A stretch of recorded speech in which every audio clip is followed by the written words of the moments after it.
Rue d'Abu Dhabi, dans le centre de Tunis. C'est ici, au premier étage de ce vieil immeuble colonial, que s'est installée Kalima, la première radio indépendante de Tunisie.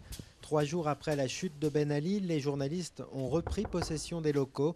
Ils avaient été fermés par la police il y a 2 ans. C'est ici qu'on était arrivé. Nous avons trouvé les scellés posés par les polices. Bon, nous les arrachés et nous avons entré et nous avons découvert qu'on n'a pas trouvé tous les matériels.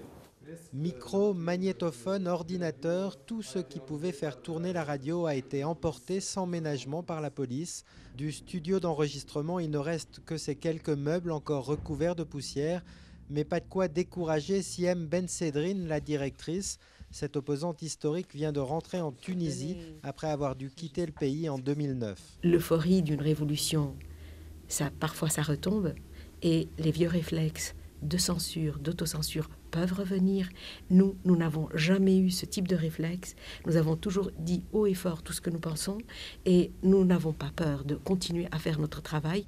Malgré la fermeture de ses locaux, Radio Kalima n'a jamais cessé d'émettre grâce à Internet et un appui technique à l'étranger.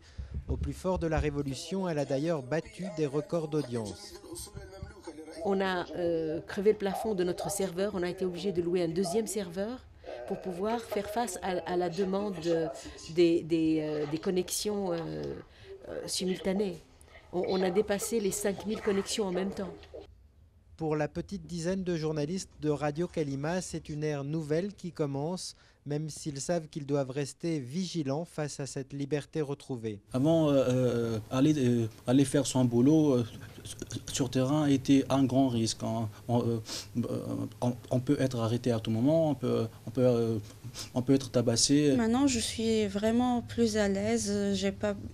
Là, je suis en train d'observer un peu les flics qui étaient derrière moi tout le temps ont disparu et voilà, je travaille à l'aise. Reste maintenant à réinstaller des équipements dans les locaux de Kalima. Plusieurs ONG ont promis de l'aide. Siem Ben Sedrine est confiante.